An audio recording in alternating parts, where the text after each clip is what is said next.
56, episodio número 22. Y solamente recordando lo que vimos la semana pasada, terminábamos el capítulo 25, ¿verdad? Considerando la vida de esta mujer, Abigail, a quien David manda pedir que sea su esposa. Abigail se presenta como esa mujer dispuesta a servir, ¿verdad?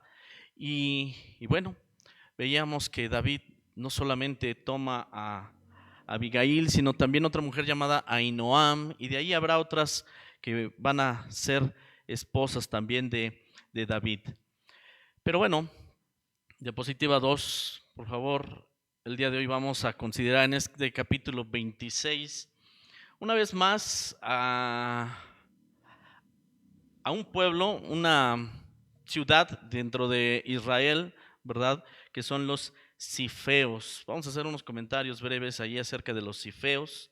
Vamos a ver a Abisai como alguien que está con David y que está dispuesto también a apoyar. Vamos a ver ahí una propuesta acerca de matar a Saúl una vez más. Y terminaremos preguntándonos y también contestando hoy mismo, ¿está Saúl arrepentido?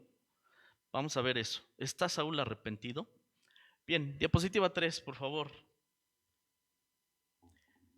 Dice allí en el versículo número 1 del capítulo 26 de este primer libro de Samuel. Vinieron los cifeos a Saúl en Gabaa diciendo, ¿no está David escondido en el collado de Aquila, al oriente del desierto? Saúl entonces se levantó y descendió al desierto de Sif. Versículo 3. Y acampó Saúl en el collado de Aquila. Versículo 4. David envió espías y supo con certeza que Saúl había venido. Muy bien, esta es la segunda vez, por segunda ocasión, los cifeos, ¿verdad? Estos habitantes de esta ciudad de Sif que delatan a David, que van delante de Saúl y le dicen dónde está David. Una vez que ellos se enteran que David está ahí a su alrededor de ellos, vienen y delatan a David delante de Saúl. Miren, vamos a recordarlo. Siguiente diapositiva, diapositiva 4. Dice ahí en el primer libro de Samuel, este libro que estamos estudiando, en el capítulo 23, versículo 19, subieron los de Sif para decirle a Saúl, ¿no está David escondido en nuestra tierra, en las peñas de Orés, en el collado de Aquila, al sur del desierto? Es decir, nuevamente estos hombres, ¿verdad? De parte del pueblo finalmente también, pero van y delatan a David. Aquí nos preguntamos, ¿querían quedar bien con Saúl? ¿Qué buscaban? ¿Por qué van y acusan a David? Mucha gente en el pueblo ya de Israel, saben lo que Dios ha hecho con David, saben que Dios ha ungido a David, saben cuál es el propósito y el plan de Dios en la vida de David. Saúl lo sabe y además lo vimos también con Abigail. Ella, cuando sale al encuentro de David, es algo de lo que menciona. Entonces, mucha gente en el pueblo sabe cuál es el plan de Dios para la vida de David, que Dios quiere poner a David como rey. Y además, las batallas en las que ha peleado David también dan testimonio de esto. Los cantos, ¿verdad? David mata 10,000, Saúl mata miles. Los cantos que se entonaban. Entonces, pues, ¿qué pretendían estos hombres? En realidad, al delatar a David, era evidente que también están en contra de la voluntad de Dios, porque al delatarlo lo ponen en peligro de muerte, porque saben bien que Saúl quiere matar a David. Así que uno piensa, querían quedar bien con Saúl, pensaban obtener algún tipo de beneficio estos hombres, ¿verdad? Lo cierto es que no les sirvió de nada traicionar a David, porque vemos que en los capítulos anteriores hemos visto que Dios no entregó a David en las manos de Saúl. Dios no se lo permitió jamás a Saúl. En un momento ya, ¿verdad? Iban de un lado del monte unos y del otro lado del monte. En un momento que podían haberlos agarrado, haber alcanzado a Saúl a David, Dios no se los permitió. Es evidente que Dios está con David. Y estos hombres están delatando a David. De nada les sirvió haber traicionado a David de esta manera. No perjudicaron a David, pero lo que sí es que nos dejan ver a través de la escritura, pues el corazón de estos hombres, la mala intención de estos cifeos y la clase de gente que eran ellos. Versículo 19 de este capítulo 26, me voy a adelantar un poquito, ¿sí? Para ver lo que dice David también al respecto de esto mismo. Lo vamos a leer en un momento más, pero me estoy adelantando porque habla David con Saúl y le dice esto: si el Señor te incita contra mí, acepte él la ofrenda. Le dice a Saúl, si es Dios el que te está incitando contra mí, si esto viene de parte de Dios, estoy dispuesto. En otras palabras dice David, estoy dispuesto que sea lo que Dios quiera. Pero él sigue diciendo, mas si fueren hijos de hombres, malditos sean ellos en presencia del Señor, porque me han arrojado hoy para que no tenga parte en la heredad del Señor. Dice, pero sí, en otras palabras, ¿verdad? Y coloquiando un poco, si son otros los que te vienen a calentar la cabeza, y entonces tú tomas estas decisiones y estas acciones contra mí, dice, malditos sean ellos en presencia del Señor. Lo que están buscando es mi muerte. Están empujándome a la muerte. Esto es lo que significan estas palabras. Porque me han arrojado hoy para que no tenga parte en la heredad del Señor. Así que dice David, si viene de parte de Dios estoy dispuesto a pagar. Pero si son hombres los que te están incitando, y dice, malditos sean ellos en presencia del Señor. Miren, David ya aprendió una cosa con Nabal.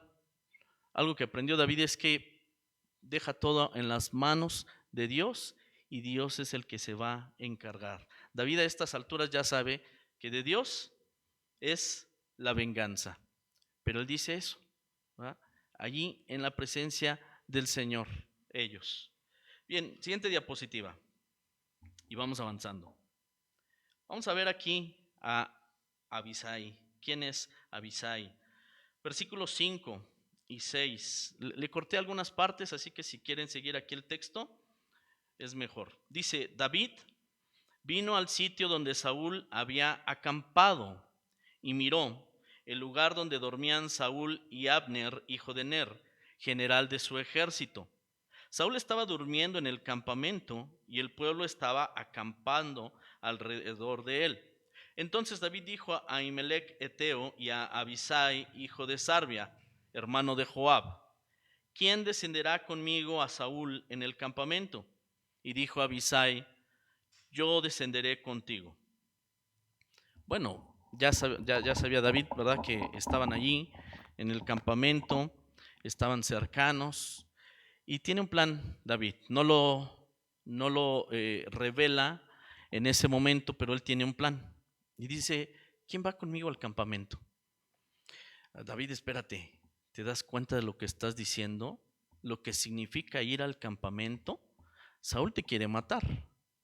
Y si nos encuentra allí, no va a dudar en hacernos daño. No va a dudar en cumplir su cometido. Es decir, David, estás pidiéndonos que nos metamos a la boca del lobo contigo. ¿Eres consciente de eso? Bien, no dice aquí esto, sino lo relato así para que podamos ver el peligro al que se enfrentaba David. Y dice, ¿quién va conmigo? Puedo ir solo, ¿verdad? Pero ¿quién va conmigo? Y entonces Abisai levanta la mano, ¿verdad? Y dice, yo voy contigo. Notemos que para esto se requiere valor, ¿verdad? Para esta tarea, para esta misión, se requiere valor. Y por supuesto debe de haber lealtad de por medio, sobre todo para David, ¿no? Porque David es un líder para ellos, es un líder. Pero ¿de dónde salió Abisai? Recordemos un poquito y vamos a tener que regresar solamente para recordar. Siguiente diapositiva, diapositiva 6. ¿De dónde salió Abisai? Dice ahí en el capítulo 22, el versículo 2, recordamos a David está en la cueva de Adulam, después de que ha pisado fondo, como nos platicaba el pastor Miguel, ¿verdad? David venía de hacerse loco, ¿verdad? Venía de hacerse loco, de dejar correr la baba por su barba. Y entonces llega a esta cueva abatido, sin duda, pero allí busca a Dios, allí clama a Dios y Dios lo levanta a David. Bueno, en ese lugar, versículo 2, dice, y se juntaron con él todos los afligidos y todos los que estaban endeudados, todo el que estaba endeudado y todos los que se hallaban en amargura de espíritu. Estos hombres están afligidos, están endeudados y además están amargados. Así que pues no son hombres que tengan una actitud sana ante la vida, ¿no? No, al contrario, están amargados. Seguramente todo lo ven con enojo, con coraje, ¿verdad? Están enojados con todo mundo. Así que llegan, pues cuando David está abatido. Por un lado podemos decir, Dios los trae a ellos a David, pero también al revés. David va a ser puesto como líder sobre ellos y será Dios el que les haga ver de esta manera. Más adelante en el capítulo 23, versículo 3, dice lo siguiente: los que estaban con David, obviamente estos hombres, que en un principio eran 400 y después llegaron hasta 600 hombres, y dice, los que estaban con David le dijeron, he aquí que nosotros, aquí en Judá, estamos con miedo. Estos hombres afligidos, amargados, endeudados, dice aquí la escritura, pues estaban con miedo. Ellos lo declaran abiertamente a David. Se trataba de ir a defender a Keila. Y ellos preguntan, pues ¿cuánto más miedo vamos a tener si vamos a Keila contra el ejército de los filisteos? O sea, son hombres temerosos también. Bueno, David va por segunda vez a Dios, Dios le dice sí, ve, y entonces él habla con ellos de alguna manera, los hace entender y van con él. La vida de ellos también ha ido cambiando.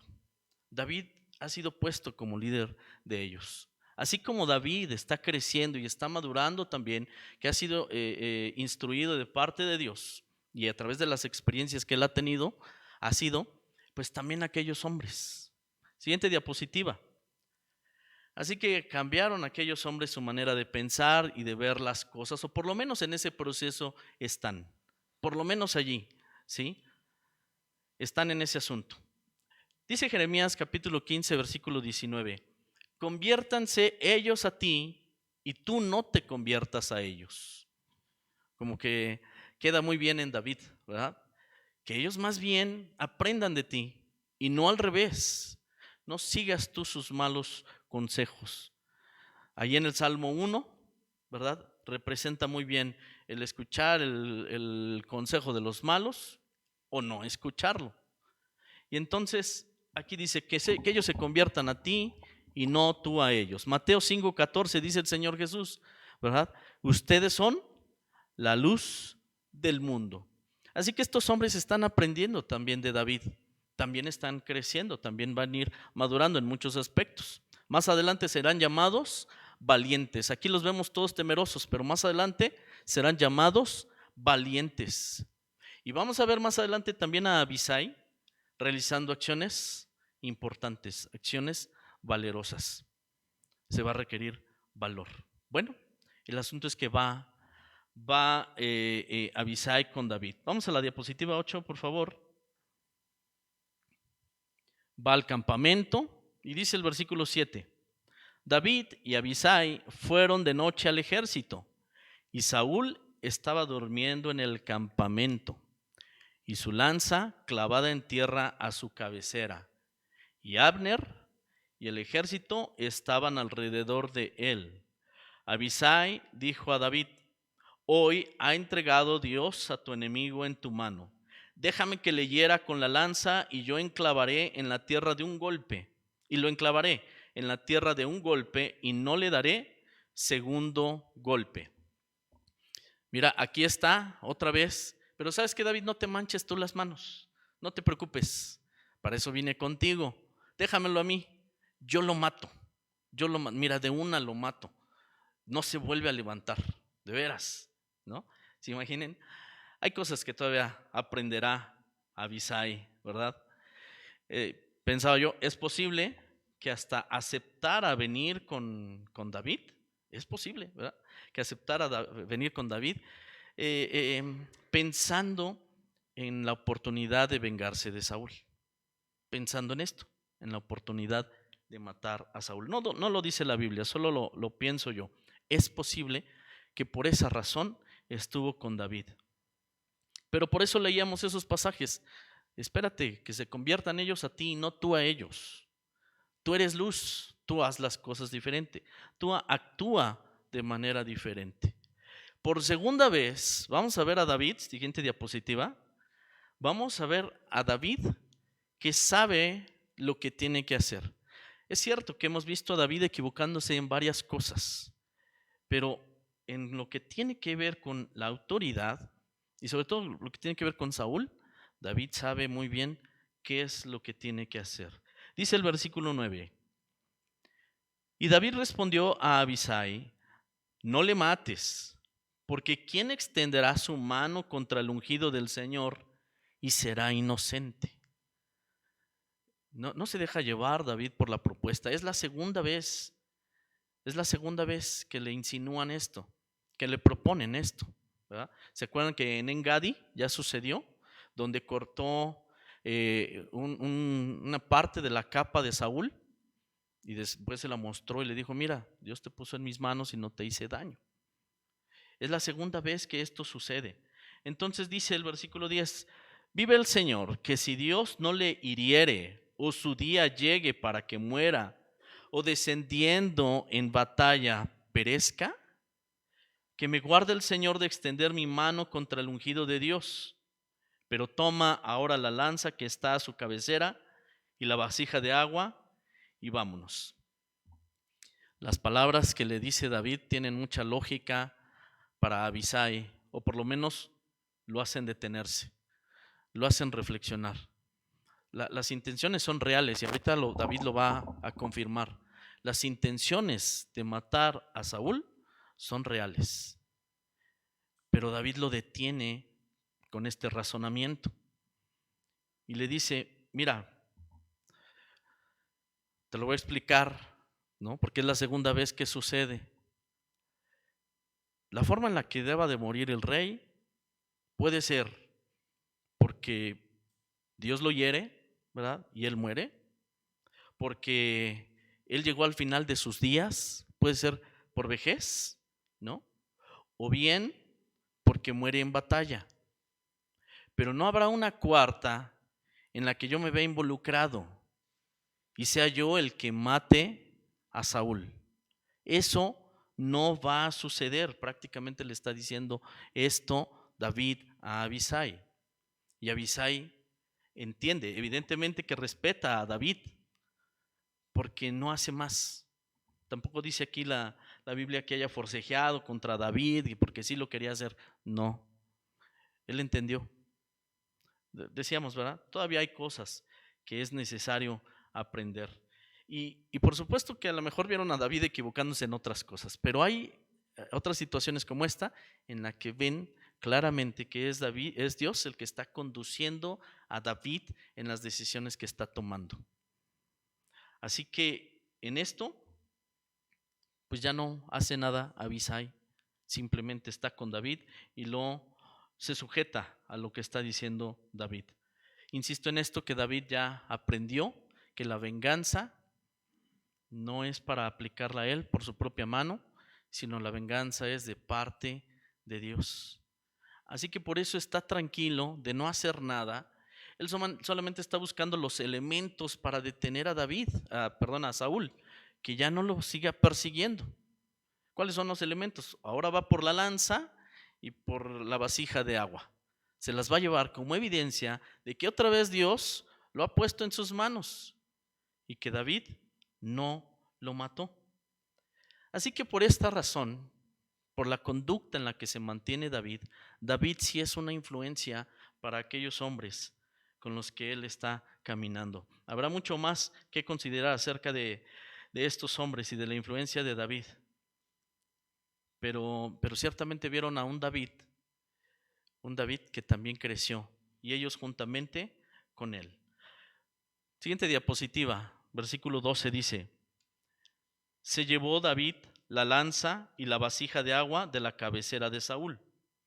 No hubo nadie que viera, ni entendiera, ni velara, pues todos dormían, porque un profundo sueño enviado por Dios había caído sobre ellos.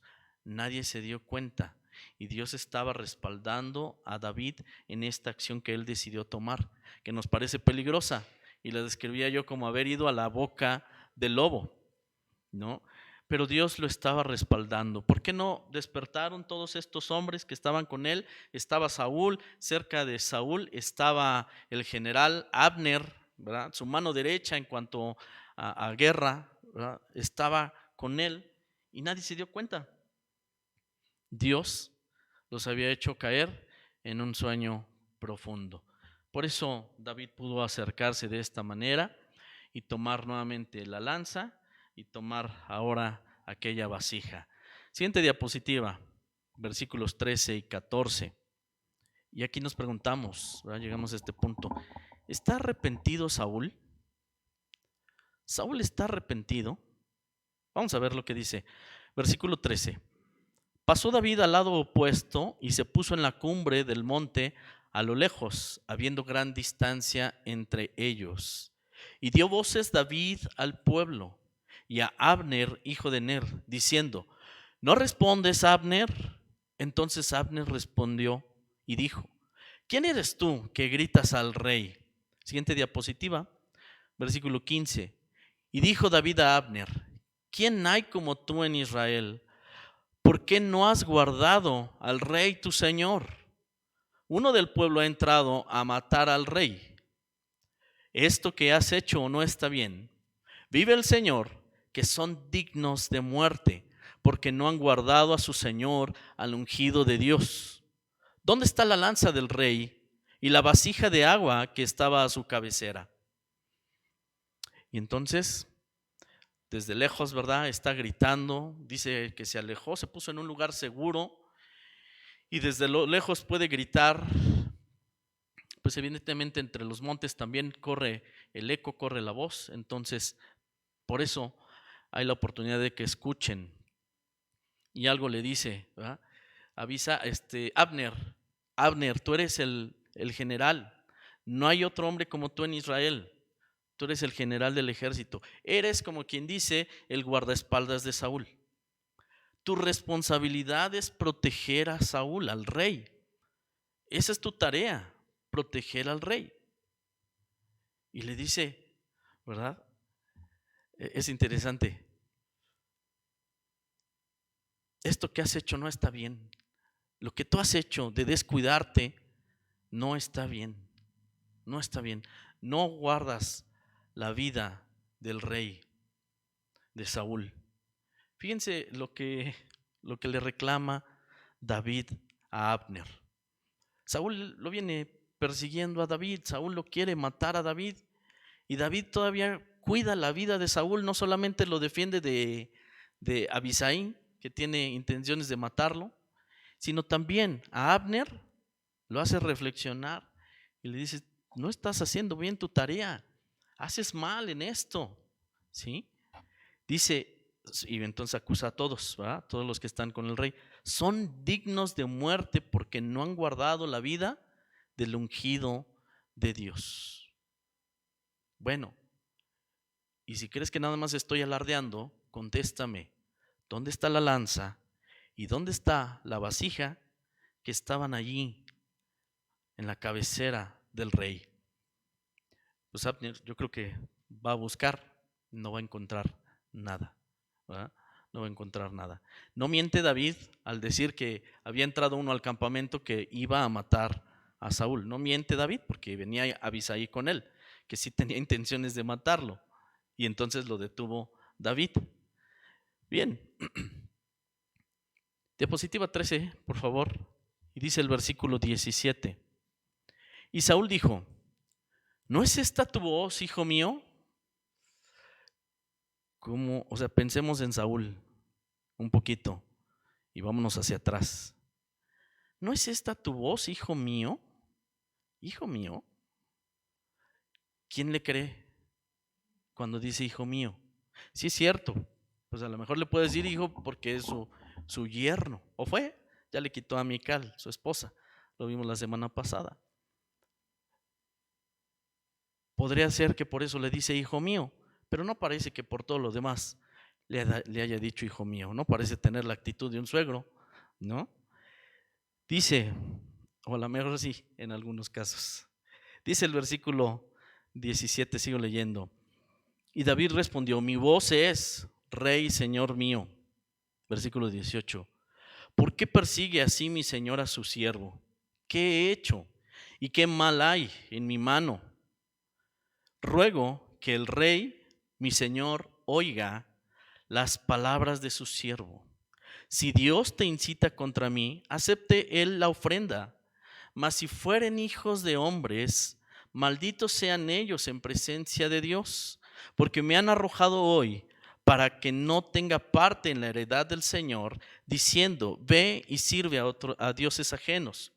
No caiga mi sangre en tierra delante del Señor, porque ha salido el rey de Israel a buscar una pulga, así como quien persigue una perdiz por los montes. Y otra vez David hace reflexionar a Saúl, ¿verdad? Pero sí me detengo una vez más en considerar esto. Hijo mío, diapositiva 14, por favor, hijo mío. Saúl en realidad no está arrepentido, no está arrepentido. Miren, vamos a regresar tantito al capítulo 24, versículo 16. Ya aparentemente Saúl anteriormente había tomado la decisión de no perseguir más a David. Aparentemente. Dice el versículo 16, Saúl dijo, ¿no es esta la voz tuya, hijo mío, David? Las palabras que usa hasta son las mismas. Dice aquí, y alzó Saúl su voz y lloró. Y cuando leemos que lloró nos hace pensar, a lo mejor sí estaba arrepentido, ¿no? A lo mejor sí estaba arrepentido. Bueno, miren, si estaba arrepentido aquella vez en Engadi, ¿por qué no le dijo a David, vámonos de regreso? Vámonos de regreso, tú tienes una casa, tú tienes un hogar. ¿Por qué no le dijo, vámonos de regreso? ¿Se acuerdan que David se ganó no solamente la mano de su hija, ¿verdad? Al casarse con su hija, sino por derrotar al filisteo? ¿Se acuerdan? A Goliat tuvo otros beneficios. David. Bueno, pues era como que tiempo ya después de tanto huir, si Saúl estaba realmente arrepentido, ¿por qué no traerlo y restituirle lo que era de David? ¿Por qué no hacerlo? Entonces otra vez la pregunta, ¿estaba arrepentido? Bien, tanto en Engadi como en este lugar, en este momento, hay por lo menos 600 testigos por parte de David y 3000 testigos por parte de Saúl. Porque Saúl viene con un ejército de 3000, David viene con 600 hombres. En ambos casos hay testigos de que David tuvo toda la oportunidad de matar al rey y no lo hizo. Bien, y vamos un poquito más allá. Se podían enfrentar Saúl y David, pero ya hemos dicho, Saúl le tiene miedo a David. Saúl sí le tiene temor a David, porque Saúl sabe que Dios ha respaldado a David en las batallas. David mata 10,000, Saúl mata miles. Así que David con los 600 puede derrotar a Saúl con los 3000. Lo puede derrotar. Bueno, no solamente esto. También aquellos hombres que vienen con Saúl no siempre lo obedecen. ¿Recuerdan ustedes, hermanos, que por ahí mandó a sus hombres que lo acompañaban a que mataran a los sacerdotes? Y sus hombres no lo hicieron. Había un hombre por ahí escondido, ¿se acuerdan? Doeg, ¿verdad? Edomita. Y es ese hombre el que viene y mata a los sacerdotes. Es decir, Saúl sabe que los hombres que vienen con él no se van a unir en complicidad en algo que no sea correcto ante los ojos de Dios. No se van a unir a él. Más antes de esto, ¿se acuerdan que hace una prohibición Saúl acerca de tomar alimento? Jonatán, su hijo, no sabía nada de esto, pero Jonatán toma un poco de miel. Y entonces Saúl está a punto de querer matar a Jonatán y lo detienen los hombres que venían con él, ¿sí? Lo detienen. Ellos dicen así: no será de esta manera. Vive el Señor, que no ha de caer un cabello de su cabeza en tierra, pues ha actuado hoy con Dios. Así el pueblo libró de morir a Jonatán. Así que ya no convencen tan fácilmente las palabras de Saúl, ¿no? Saúl tiene muchos testigos a su alrededor que pueden decir lo mal que actuó si se atreve a hacer algo contra David. Pues él dice otra vez, expresa palabras que parecieran palabras de arrepentimiento, pero no es así. No es así. ¿Qué es el arrepentimiento, hermanos? ¿Qué es el arrepentimiento? Ya hemos tenido oportunidad de muchas veces considerarlo. Dice Lucas capítulo 3, del 8 al 14, y nada más voy a ir cortando algunas partes. Dice: haced pues frutos dignos de arrepentimiento. El que tiene 2 túnicas, dé al que no tiene, y el que tiene que comer, haga lo mismo. No exijáis más de lo que os está ordenado. No hagáis extorsión a nadie, ni calumniéis, y contentaos con vuestro salario. En Éxodo capítulo 22, bueno, ahí les invito a que lo vayan a leer, y hay leyes acerca de la restitución. Y es más, nosotros conocemos por ahí a un hombre llamado Zaqueo, que cuando el Señor Jesús va a su casa, ¿verdad? Zaqueo se levanta en un momento pues de la plática o de la comida, se levanta y está dispuesto a devolver lo que ha robado, ¿verdad? Está dispuesto, y más allá de lo que ha robado. Es decir, frutos dignos de arrepentimiento. No es lo que vemos en Saúl. No es lo que se ve en Saúl. Que esté arrepentido realmente Saúl de perseguir a David. Si lo deja ir, pues es porque no le queda de otra, insisto en esto, porque tiene muchos testigos alrededor. Y realmente no va a tener quien lo respalde, porque lo que está haciendo está mal hecho. Y ya vimos, le impidieron matar a Jonatán, no lo obedecieron matar a los sacerdotes, y evidentemente no lo van a respaldar aquí en este punto. Versículo 21, y vamos a la siguiente diapositiva, por favor. Y ya vamos terminando. Dice el versículo 21, dijo Saúl: he pecado, vuélvete, hijo mío, ningún mal te haré. Mi vida ha sido estimada preciosa hoy a tus ojos. Yo he hecho neciamente y he errado en gran manera. David respondió: he aquí la lanza del rey. Pase acá uno de los criados y tómela. Y el Señor pague a cada uno su justicia y su lealtad. Dios te había entregado hoy en mi mano, mas yo no quise extender mi mano contra el ungido del Señor.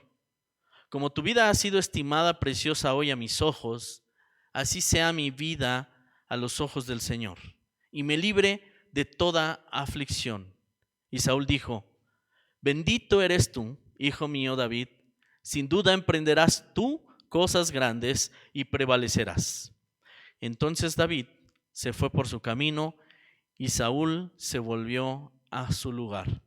No hay ninguna intención de Saúl de nuevamente estar en buena relación con David. Sencillamente, bueno, vete, ya no te voy a seguir. Vete, ya no voy a seguirte. Pero David conoce a Saúl. David no se confía. Miren este detalle. ¿Por qué le dice: aquí está la lanza del rey? Pase uno y venga por ella. Si David creyera las palabras de Saúl, pienso yo, tal vez una posible acción que pudo haber realizado es acercarse él mismo y darle la lanza al rey, a Saúl.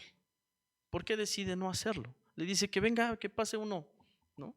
Que pase uno de allá para acá, por la lanza. Y dice, de alguna manera, pues que el Señor haga justicia. Que sea el Señor el que haga justicia. Así como tu vida ha sido estimada preciosa a mis ojos, que así sea mi vida a los ojos de Dios y me libre de toda aflicción, dice David. Que sea Dios el que me libre de toda aflicción. Ya dijimos que David ya aprendió algo con Nabal en el capítulo anterior. Ya aprendió a dejar las cosas en manos de Dios. Y creo que es algo que tenemos que aprender también nosotros. Dejar las cosas en manos de Dios. Tentación para pues tomar acciones por nuestra propia cuenta siempre la va a haber. Y vamos a querer buscar cómo hacer esto, cómo hacer aquello, cómo responder. Tentación la va a haber. No me voy a dejar. No me voy a dejar de nadie. No me voy a dejar que me ninguneen. No me voy a dejar que me hagan esto, que pasen sobre mí.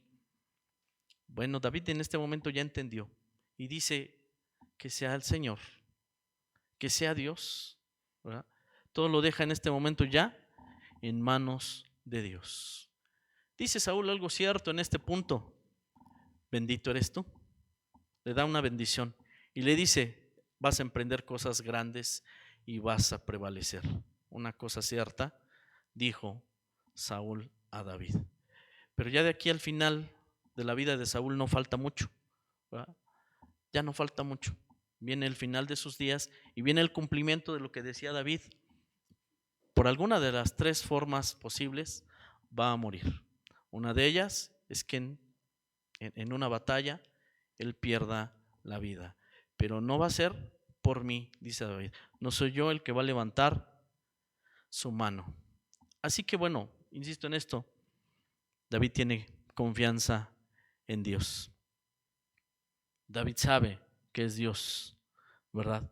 Y le confirma a Saúl que de parte de él no hay intención de hacer ningún daño. Le dice, ¿a quién veniste a perseguir?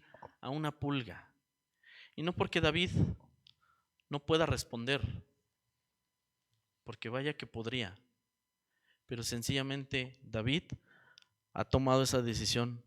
No voy a hacerle daño al rey, no voy a hacerle daño a Saúl, porque es Dios el que lo ha puesto como rey.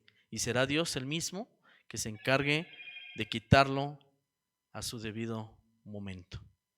Que el Señor también nos ayude, hermanos, a comprender, ¿verdad?, las enseñanzas de parte de Dios y que haya disposición en nuestro corazón a aplicarlas.